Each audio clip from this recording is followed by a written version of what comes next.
보시겠습니다. 야고보서 4장 8절에서 10절까지 말씀입니다. 야고보서 4장 8절에서 10절까지 말씀입니다.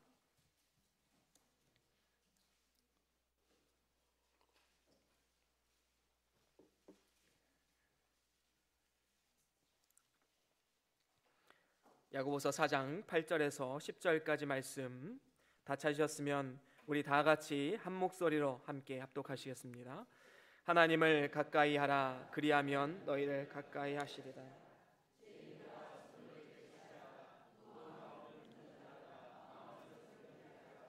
슬퍼하며 애통하며 울지어다. 너희 웃음을 애통으로 너희 즐거움을 근심으로 바꿀지어다. 주 앞에서 낮추라. 그리하면 주께서 너희를 높이시리라. 아멘. 아멘. 북아메리카 인디언들 중에 유일하게 문자를 쓰는 민족이 있는데 체로키 민족이라는 인디언들을 말합니다. 이 민족은 참으로 지혜로운 민족입니다. 그래서 대의 대를 거듭하면서 인디언의 그 아주 귀한 이야기들, 그리고 선조들의 귀한 이야기들을 전수해주는 그러한 민족이었습니다. 근데 이들이 후손들에게 전해주는 이야기들 중에 이런 이야기가 있다고 합니다. 우리 마음 가운데는 두 마리의 늑대가 있다라고 말합니다.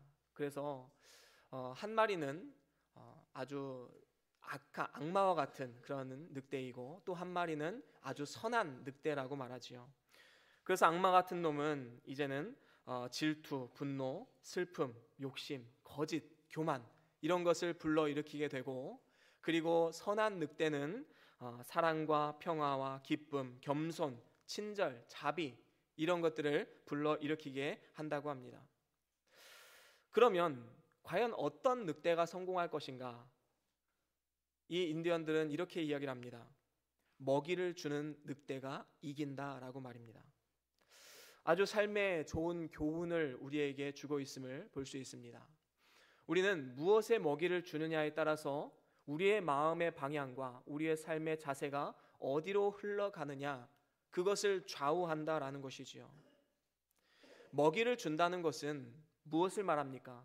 마음을 준다라는 것이지요. 그러면 마음을 주면 어떻게 됩니까? 머리로 생각을 하지요. 머리로 생각하면 어떻게 됩니까? 결국에는 우리의 몸이나 우리의 행동으로 그것이 나오게끔 되어 있는 것입니다. 우리는 감출 수가 없습니다. 언젠가는 분명히 나오게 되는 날이 있다라는 것이지요. 마음속에 분노가 가득한 사람은 평소에는 그 분노가 잘 표출되지 않습니다. 하지만 어떤 상황과 딱 맞닥뜨리면 그 마음속의 분노가 갑자기 튀어나오게 됨을 우리는 볼 수가 있지요. 평소에는 법 없이도 살 것 같은 아주 선한 사람일지라도 갑자기 돌변하는 이러한 사람들의 모습을 우리는 볼 수 있습니다. 여러분들은 평소에 마음에 어떤 먹이를 주고 있습니까? 과연 하나님이 주시는 성령의 마음을 우리의 생각 가운데 주고 있습니까? 아니면 사단이 주는 육의 생각에 내 마음을 주고 있습니까? 우리는 어디에 마음을 더 두느냐에 따라서 우리의 몸은 움직이게 되어 있는 것입니다. 그래서 잠언 4장 23절에 이렇게 말씀합니다. 우리 같이 한번 찾아볼까요? 한번 읽어보겠습니다. 잠언 4장 23절입니다. 시작. 무릇 지킬 만한 것보다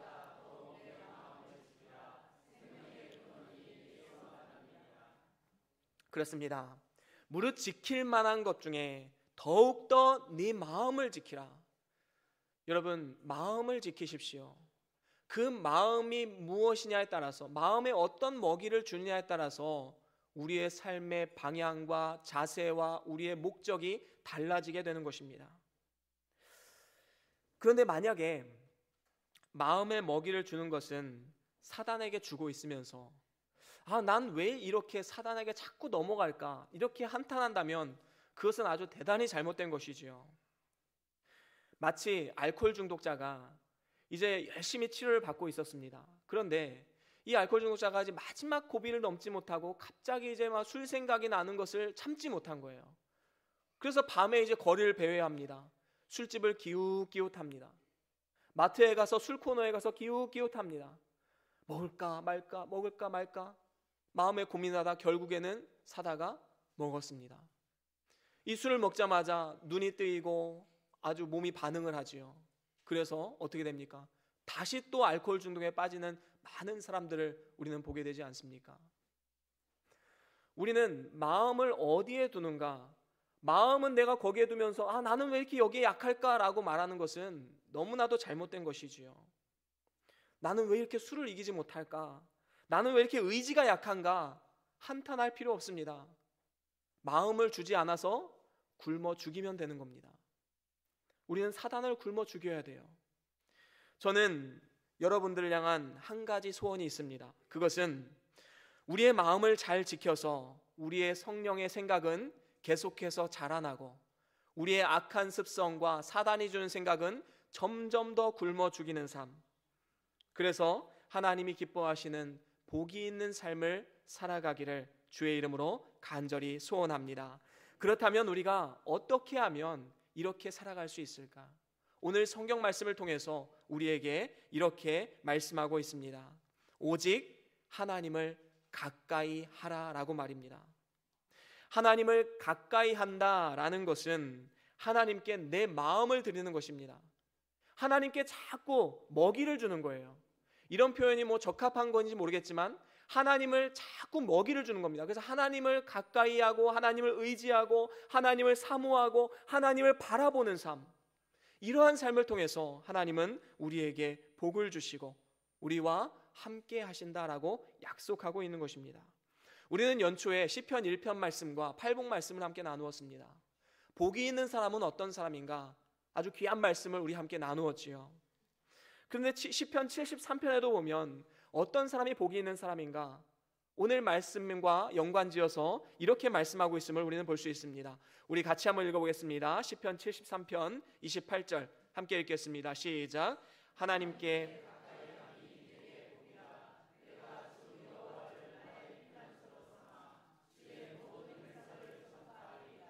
그렇습니다. 하나님께 가까이함이 나에게 복이라. 우리는 마음의 소원이 어떻게 하면 하나님을 가까이 갈 수 있을까?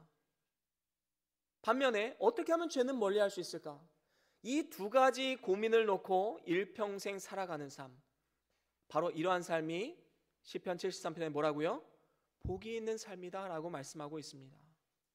그렇습니다. 그렇다면 우리가 하나님께 가까이 가기 위해서는 우리가 어떻게 해야 하는가? 저는 여러분들과 세 가지로 함께 말씀을 나눠보도록 하겠습니다. 첫 번째로는 가장 먼저 선행되어야 할 것이 예수 그리스도의 보혈의 피로 죄를 씻는 것입니다. 하나님을 가까이 하기 위해서 가장 먼저 선행되어져야 할 것이 바로 예수 그리스도의 피로 우리의 죄를 씻어내는 것입니다. 사람은 본래 하나님의 형상대로 지음을 받아서 하나님을 가까이 하고 교제할 수 있는 특권을 누렸던 존재입니다. 하지만 범죄함으로 말미암아 교제가 끊어지고 하나님을 멀리 떠나게 되었지요. 이렇게 하나님을 멀리 떠난 것이 이 세상의 모든 고통과 저주의 근본 원인이었던 것입니다. 그래서 아담이 태초에 이제 범죄한 이후에 아담에게 가장 먼저 나타난 현상이 무엇입니까? 하나님을 피하는 거죠. 나무 사이에 피해 숨기 바빴습니다.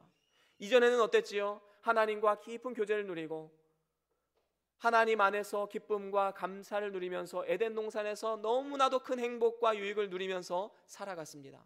하지만 죄가 들어오는 즉시 이제는 하나님을 피해 유리하며 방황하는 존재밖에 되지 않았다라는 것이지요.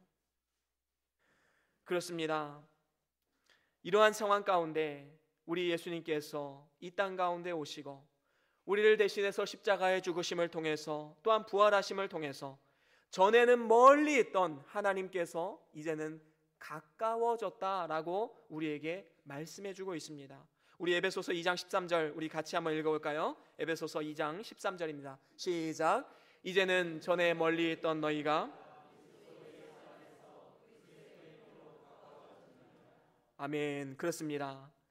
이제는 전에 멀리 있었던 너희가, 그래서 하나님과 멀리 떨어져 있던 우리와 하나님 사이에 예수 그리스도의 피를 통하여서 이제는 하나님과 가까워졌느니라 라고 말씀하고 있습니다. 그렇습니다. 우리는 하나님과 우리 사이에 깊은 골이 있었지만 예수 그리스도의 십자가를 통해서 우리는 하나님과 더욱더 가까워지는 삶을 살아갈 수 있는 것입니다. 그래서 오늘 말씀에도 8절에 뭐라고 말씀합니까? 우리 8절 말씀 다시 한번 읽어볼까요? 오늘 말씀 8절입니다. 시작. 하나님을 가까이 하라. 그리하면 너희를 가까이 하시리라. 죄인들아 손을 깨끗이 하라. 두 마음을 품은 자들아 마음을 성결케 하라. 그렇습니다. 아멘. 여기서 보면 하나님을 가까이 하라. 그리하면 어떻게 한다고요? 너희를 가까이 하신다. 하나님도 우리를 가까이 하신다라고 말씀하고 있음을 우리는 볼 수 있습니다. 얼마나 큰 은혜의 말씀입니까? 하나님이 우리와 가까이 하기를 원하십니다. 누구에게입니까? 하나님을 가까이 하는 자에게. 그러면 뭐라고 말씀합니까? 그러면서 죄인들아 손을 깨끗이 하라 라고 말씀하고 있음을 우리는 볼 수 있습니다. 그런데 한번 생각해 보십시오. 우리 손에 이물질이 묻어 있으면 그것은 물로 씻으면 됩니다. 하지만 문제는 죄의 문제는 그렇지 않다라는 것이죠. 죄의 문제는 아무리 물로 씻는다 할지라도 절대로 씻겨 나가는 것이 죄가 아니다라는 것입니다. 절대로 물로 씻을 수 없는 것이 바로 죄인 것이지요. 빌라도를 한번 보십시오. 빌라도는 예수님께 사형 선고를 내렸습니다. 십자가형을 내리고 그는 어떤 일을 했습니까? 물에다 손을 씻으면서 이 사람의 죽음은 나와는 상관없다. 나는 죄를 지은 적이 없다라고 선포하면서 자신은 죄가 없다라고 말하지요.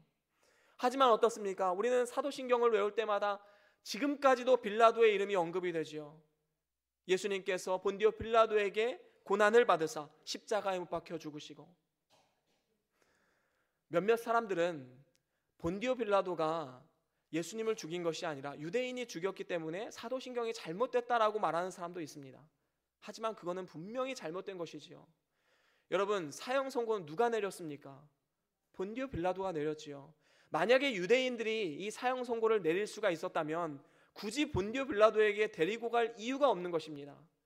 그 당시에 유대 이스라엘은 로마 총독의 관할에 있었기 때문에 로마 황제의 명을 받은 그러니까 대언자, 그러니까 청지기와 같은 이러한 역할을 감당하는 총독에게 허락을 받아야지만 십자가형이 내려질 수 있는 것입니다. 그렇기 때문에 이 예수님을 십자가형을 내린 이 본디오 빌라도 자신의 죄를 아무리 손으로 씻으려고 했지만 그 죄는 씻을 수가 없었던 것입니다. 그렇습니다. 죄책을 면하기 위해서 온갖 수단, 방법을 다 동원한다 할지라도 인간의 노력으로는 절대로 죄를 씻을 수 없음을 우리는 분명히 알아야 되는 것입니다.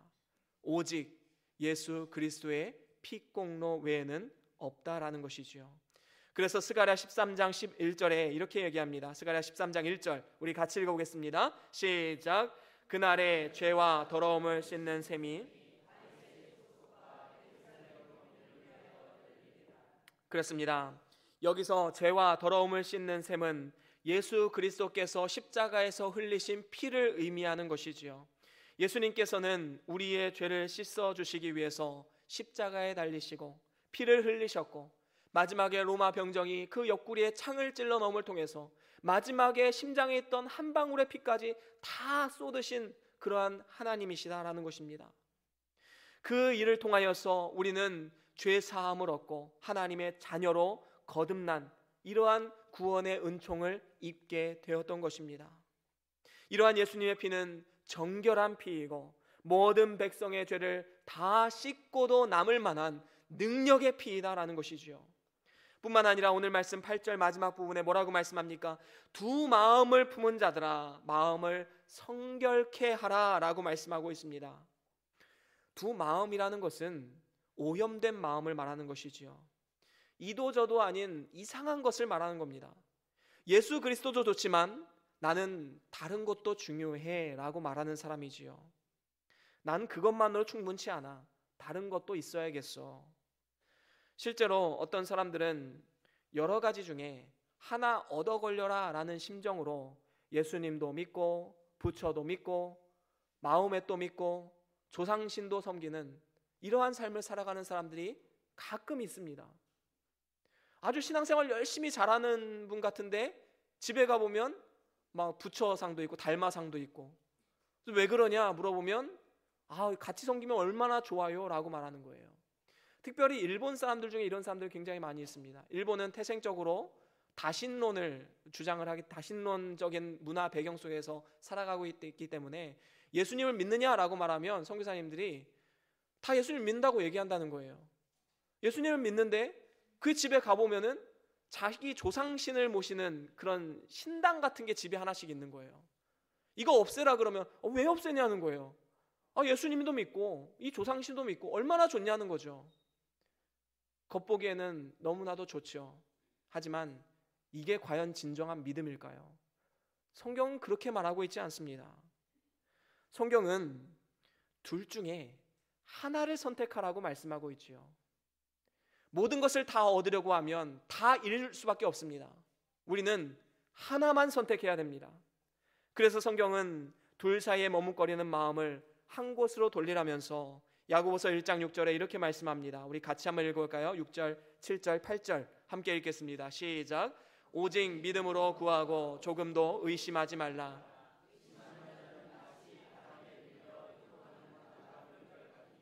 이런 사람은 무엇이든지 주께 얻기를 생각하지 말라. 두 마음을 품어 모든 일에 정함이 없는 자로다. 아멘. 이런 사람, 다시 말하면 정함이 없고 의심하고 또 하나님의 말씀을 대적하고 믿음으로 구하지 않는 이러한 사람들, 무엇이든지 주께 얻을 생각하지 말라. 두 마음을 품어서 모든 일에 정함이 없는 자는 하나님께 아무것도 얻을 수가 없다라는 것을 우리에게 보여주고 있는 것입니다. 우리는 믿음과 의심 사이에 하나를 선택해야 됩니다. 또한 열왕기상 18장 21절에 이렇게 말씀합니다. 우리 같이 읽어볼까요? 시작. 엘리야가 모든 백성에게 가까이 나아가 이르되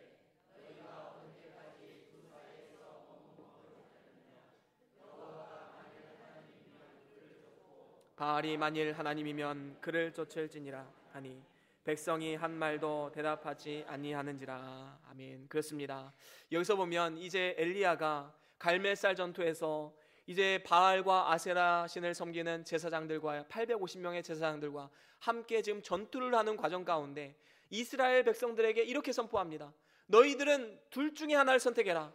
너희들의 하나님이 창조주 하나님 여호와 하나님이면 그 하나님을 섬길 것이요, 아니면 저들이 섬기는 바알신이면 바알신에게로 가라라고 말하고 있음을 볼 수 있습니다. 하나님은 우리에게 오늘도 촉구하십니다. 너희들 선택해라 라는 것이지요. 예수 그리스도냐, 아니면 이 세상의 물질과 부귀 명예냐, 아니면 이 세상의 것들이냐, 아니면 이 세상의 우상신들이냐, 우리는 선택해야 된다라는 것이지요.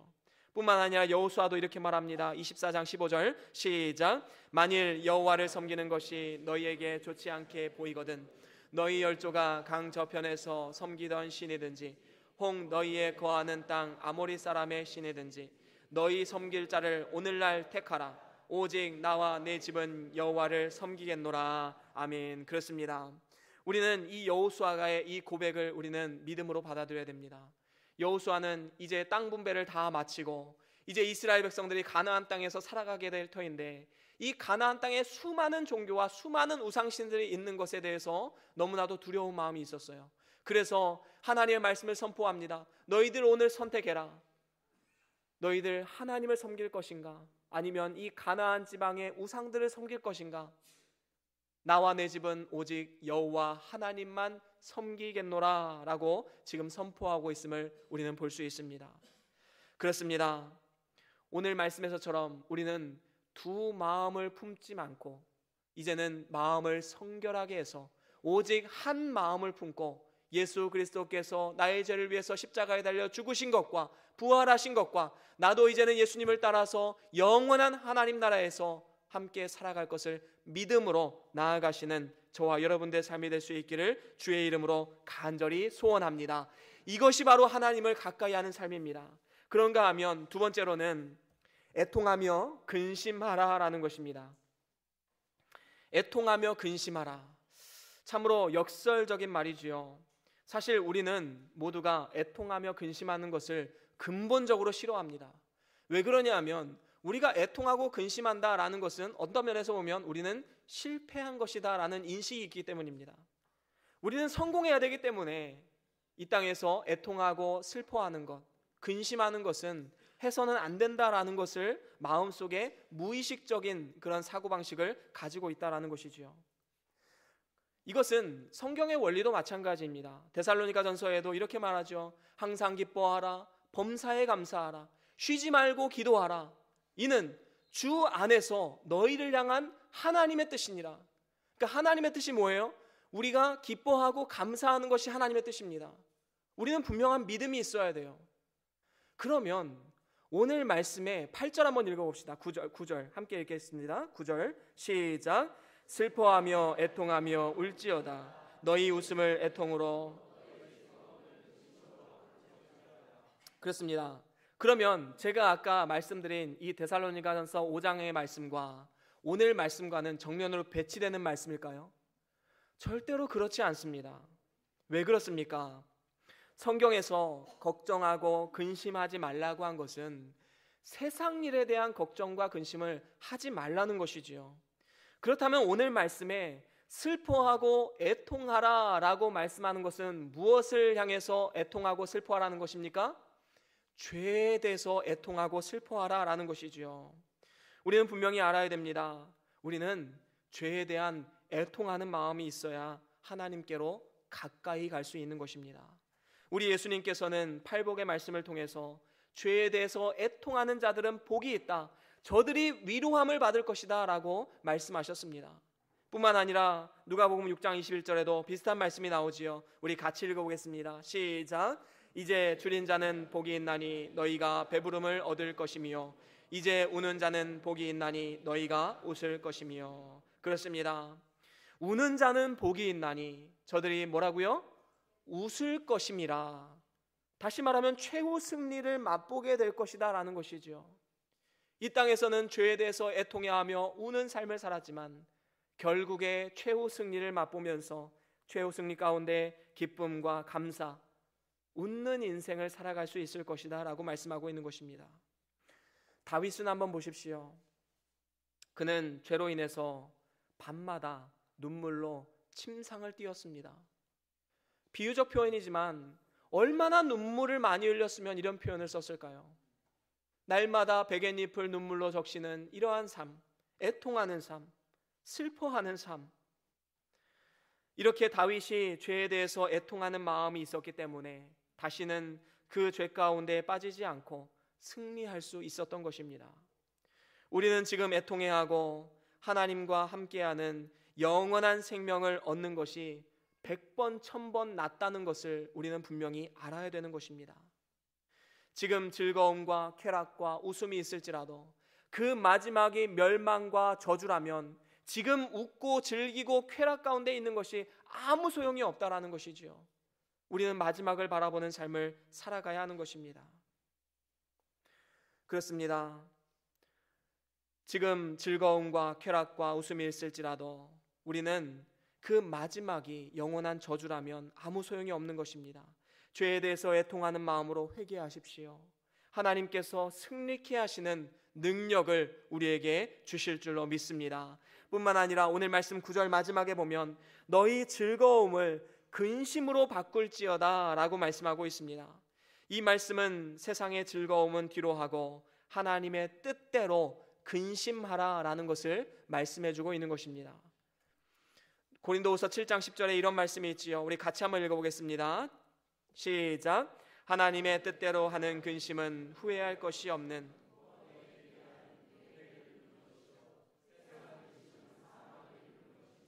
그렇습니다. 하나님의 뜻대로 하는 근심은 성도로서 마땅히 끊어버려야 할 것을 끊지 못할 때, 믿음대로 살아가지 못할 때, 오호라 나는 공고한 자로다, 누가 사망의 몸에서 나를 구원할꼬, 하나님 앞에 애통하며 슬퍼하는 이러한 모습이 있어야 된다라는 것이지요. 이것이 바로 하나님의 뜻대로 근심하는 자의 모습입니다. 하나님의 뜻대로 근심하면 하나님께서 도우셔서 반드시 믿음이 성장하게 되어 있는 것입니다. 하지만 때로는 우리의 삶은 어떻습니까? 반대로 하지요. 세상 것으로 인해서는 막 근심과 걱정을 하면서 내가 믿음대로 살지 못하는 것에 대해서는 천하태평입니다. 이것이 바로 반대로 하는 삶이지요. 우리는 분명히 알아야 됩니다.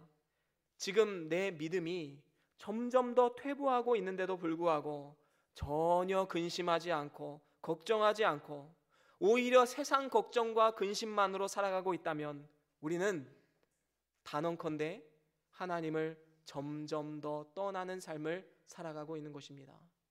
하나님이 예비하신 복과 은혜를 누릴 수가 없게 되는 것입니다. 믿음도 자라날 수 없습니다. 그래서 우리는 세상 근심을 하나님의 뜻대로 하는 근심으로 바꾸는 것, 바로 이것이 믿음 있는 삶이고 신앙생활이다라는 것이죠.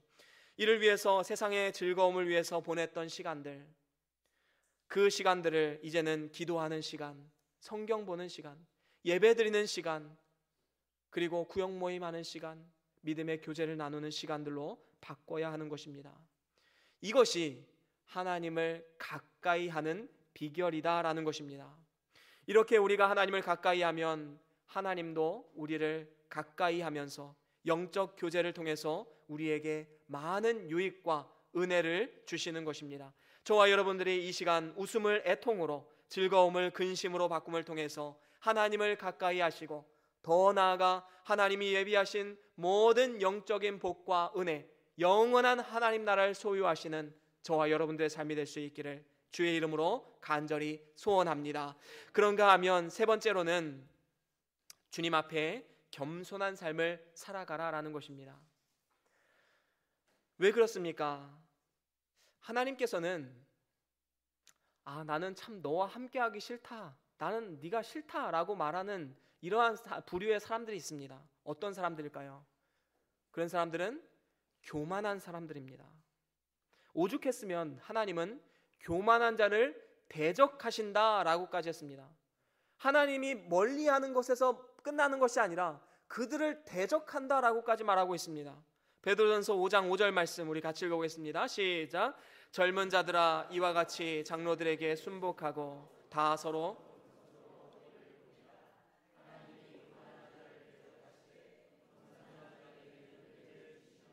그렇습니다. 하나님은 교만한 자를 대적하시되 겸손한 자에게는 은혜를 주신다라고 말씀하고 있습니다. 그렇습니다. 교만은 자신의 부족함을 모르고 다른 사람을 멸시하는 것을 말하지요. 그래서 자기를 자랑하고 결국에는 자기 자신이 모든 것을 하려고 하는 이 자세에서 나오는 것입니다. 이러한 교만은 주로 실력을 배경으로 해서 나오는 것이기 때문에 우리가 만약에 세상적으로 성공한 위치에 있다, 돈과 권력을 많이 소유하고 있다, 소위 말해서 다른 사람들이 당신은 성공했습니다 라는 말을 듣고 있다, 그렇다면 우리는 더욱더 몸을 쳐가면서 겸손하기를 힘써야 하는 것입니다. 물론 교만 중에서 가장 큰 교만은 예수님을 믿지 않는 것이 바로 가장 큰 교만이지요. 왜 그렇습니까? 구원은 하나님이 하시는 것인데 내 힘과 능력으로 하려고 하기 때문입니다. 내가 뭔가 착한 일을 하면, 내가 뭔가 선한 일을 하면 하나님께서 나를 구원해 주시겠지, 어림도 없는 소리입니다. 우리는 착한 일로 구원받는다라고 한다면 우리는 구원받을 사람 이 세상에 단 한 사람도 없는 것을 우리는 분명히 알아야 되는 것입니다.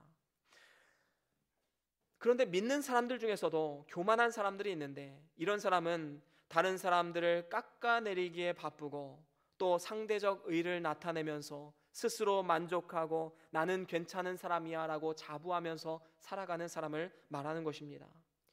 이러한 사람은 하나님을 가까이 하지 않고 있다는 증거이고 하나님과의 깊은 교제도 누릴 수가 없는 것입니다. 왜 그렇습니까? 예수님 시대에 바리새파 사람들이란 사람들이 있었습니다. 이 사람들은 하나님을 가장 잘 섬긴다고 말하는 사람들입니다. 그 당시에 종교인들이었고 오늘날로 따지면 목회자나 장로들, 아주 교회의 지도자급이었습니다. 그들은 하나님을 잘 섬긴다고 열심히 섬긴다고 했지만 그들의 마음 가운데는 어떠한 마음이 있었는가? 한번 말씀 읽어보겠습니다. 누가복음 18장 11절입니다. 함께 읽겠습니다. 시작. 바리새인은 서서 따로 기도하여 가로되 하나님이여 나는 다른 사람들 곧 토색, 불의, 간음을 하는 자들과 같지 아니하고 이 세리와도 같지 아니함을 감사하나이다. 지금 기준이 무엇입니까? 다른 사람들입니다. 다른 사람들과 비교하면서 하나님 앞에 나 자신을 바로 보지 못하고 결국 교만에 빠지게 된 것입니다. 나는 그래도 저 사람들보단 낫지. 이러한 교만한 사람을 하나님께서는 물리치셨습니다. 정말로 하나님을 가까이 하는 삶을 살아가기를 원하십니까? 그래서 하나님으로부터 나오는 모든 영적인 복과 은혜를 누리기를 원하십니까?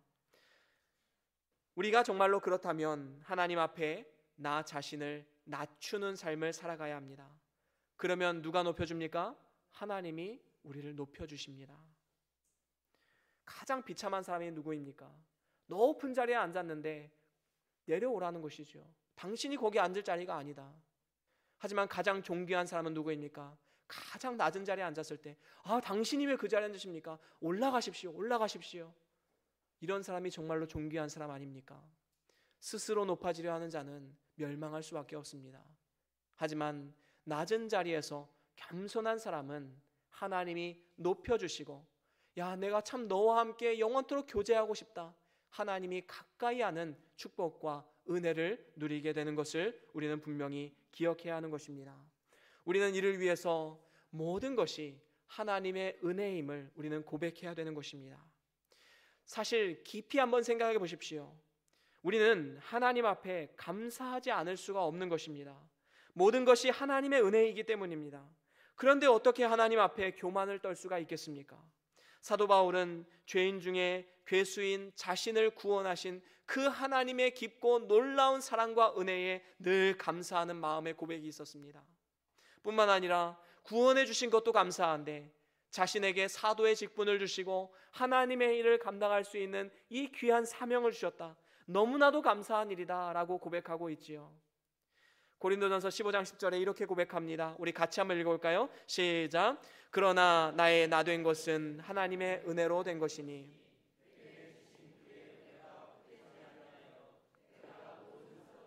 더 많이 수고하였으나 내가 아니요 오직 나와 함께 하신 하나님의 은혜로라. 아멘. 아멘. 그렇습니다. 모든 것이 하나님의 은혜임을 고백하면서 하나님 앞에 더욱더 겸손하게 나아갔던 이 사도 바울의 모습을 우리는 분명히 기억해야 할 것입니다. 우리도 마찬가지입니다. 지금까지 한번 삶을 가만히 되돌아보십시오. 도대체 하나님의 은혜가 아닌 것이 무엇이 있을까? 생각해 볼 때 단 한 가지도 없음을 우리는 고백하지 않을 수가 없는 것입니다. 우리는 누구나 다 빈손으로 이 땅 가운데 태어났습니다. 내가 지금 입는 옷, 내가 지금 가지고 있는 재물, 내가 사는 집, 내가 누리는 모든 것들 하나님의 은혜가 아니고서는 누릴 수가 없는 것이지요. 그러면 믿지 않는 사람들과 뭐가 다른 것인가? 믿지 않는 사람들도 다 누리는 것인데 이게 어떻게 하나님의 은혜가 될 수 있는가? 이렇게 반문하는 사람도 있을 것입니다. 하지만 절대로 그렇지 않지요. 하나님은 똑같이 주셨는데 그것이 하나님으로부터 나온 것임을 아는 사람과 그것이 내가 열심히 노력해서 내가 누리는 것이다 라고 생각하며 살아가는 사람들과는 근본적으로 다른 것입니다. 우리는 이 모든 것이 하나님으로부터 나온 것이라는 사실을 알고 있는 사람들입니다. 그렇기 때문에 하나님 앞에 감사할 수밖에 없는 것이지요. 물론 때로는 경제적으로, 때로는 건강상으로 어려움과 또 고난의 시기도 물론 있었을 것입니다. 하지만 지나고 나면 이러한 시기를 통해서 우리의 영이 더욱더 자라나고 하나님을 가까이 할 수 있는 이 계기가 되었다는 것에서 우리에게 무한한 영적인 유익이 되었다라는 것이지요. 만약에 내가 재물이 너무 풍족했다면, 만약에 내가 너무나도 건강했다면 내가 과연 예수님을 믿었을까? 내가 과연 이 자리에서 하나님을 예배하고 있었을까? 여러분, 우리는 장담할 수 없는 사람들입니다. 그렇기 때문에 우리는 우리의 삶 가운데 힘든 일이 있었건 어려운 일이 있었건 때로는 풍족한 삶을 살았건 모든 것이 하나님의 은혜다라는 것을 날마다 기억하면서 살아가야 되는 것입니다. 한마디로 정의하면 무엇입니까? 모든 것은 하나님의 은혜다라는 것입니다. 이러한 가치관과 세계관을 가진 사람이 어떻게 겸손하지 않을 수 있겠습니까? 저와 여러분들이 모든 것이 하나님의 은혜임을 고백하면서 겸손한 마음으로 하나님을 가까이 하시고, 또 하나님도 이 겸손한 사람을 사랑하시기 때문에 우리와 늘 함께하기를 원하시는 이러한 축복의 삶을 살아가시는 저와 여러분들의 삶이 될 수 있기를 주의 이름으로 간절히 소원합니다. 사랑하는 우리 변동교회 성도 여러분, 정말로 하나님을 가까이 하는 삶을 살아가기를 원하십니까? 그래서 복이 있는 사람이 되기를 원하십니까? 그렇다면 이 말씀을 분명히 기억해야 됩니다. 첫 번째 무엇이었습니까? 예수 그리스도의 보혈의 피로 죄를 씻어야지만 우리는 하나님께 가까이 갈 수 있습니다. 하나님께 가까이 가는 1단계, 예수 그리스도의 보혈로, 오직 예수 그리스도만이 나의 구원자시고 예수 그리스도를 통해서 나는 죄 씻음을 받았다라는 것을 믿음으로 나아가야 되는 것입니다. 두 번째는 무엇입니까? 그렇습니다. 세상 일로 걱정 근심하지 마십시오. 우리가 정말로 걱정 근심해야 될 것은 내가 정말로 믿음으로 살지 못하는 것 때문에 걱정하고 근심해야 되는 것입니다. 어떻게 하면 하나님을 기쁘시게 할 수 있을까? 이 근심이 우리에게 있어야 되는 것이지요. 세 번째는 무엇입니까? 주님 앞에서 겸손한 삶을 살아가는 것입니다. 이렇게 겸손한 삶을 살아갈 때 하나님이 우리와 가까이 하고 교제하기를 원하시는 것입니다. 이렇게 하나님을 가까이 하면 하나님이 오른손으로 우리를 붙잡아 주십니다. 말씀 한 구절만 읽고 말씀을 마무리하겠습니다. 시편 63편 8절 말씀입니다. 우리 같이 한번 읽겠습니다. 시작. 나의 영혼이 주를 가까이 따르니. 그렇습니다. 이렇게 세 가지로 하나님을 가까이 하는 삶을 살아가면 하나님께서 뭐라고 말씀하십니까? 내가 너를 오른손으로 붙잡아 주겠다. 이 오른손이라는 의미는 하나님의 권능을 상징합니다. 하나님의 능력을 상징합니다. 오늘 하루의 삶, 앞으로의 우리 인생 가운데 어떤 힘으로 살아가길 원하십니까? 하나님을 가까이 할 때 하나님의 능력의 손으로 우리를 붙잡아 주시겠다고 약속하고 있습니다. 저와 여러분들이 하나님을 가까이 하심을 통해서 하나님의 오른손에 붙들림 바 되어서 날마다 승리하시고 하나님 나라의 영원한 영광에 이를 수 있기를 주의 이름으로 간절히 소원합니다. 우리 다 같이 오늘 받은 말씀 기억하시면서 잠깐 동안 기도하시겠습니다. 어떠한 깨달음이 있었습니까? 어떠한 결단을 하셨습니까? 이 시간 주님 앞에 믿음으로 고백하면서 나아가겠습니다. 하나님, 내가 이제는 하나님을 가까이 하는 삶을 살아가겠습니다. 예수 그리스도를 의지하여서 이제는 세상 근심 내려놓고 하나님을 향한 근심, 믿음으로 살지 못하는 것에 대한 근심을 살아가겠습니다.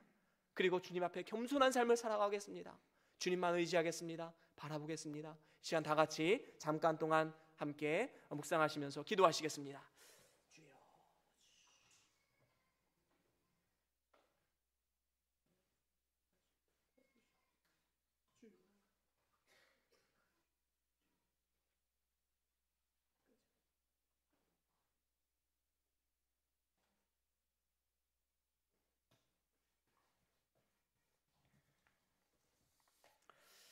우리 다 같이 오늘 받은 말씀 기억하시면서 찬송가 364장 함께 찬양하시겠습니다. 찬송가 364장 함께 찬양하시겠습니다.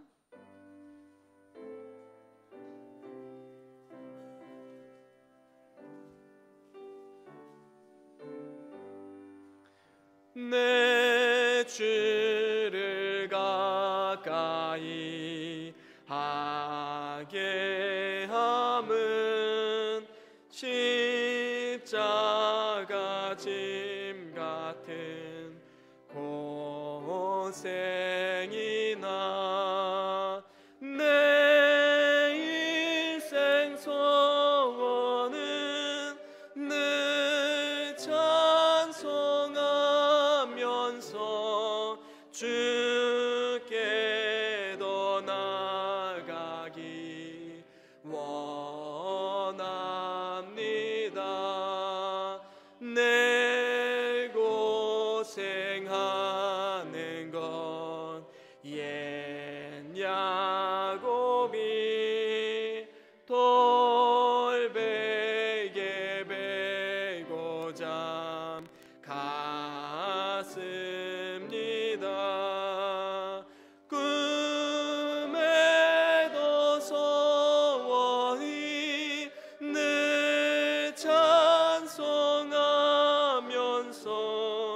주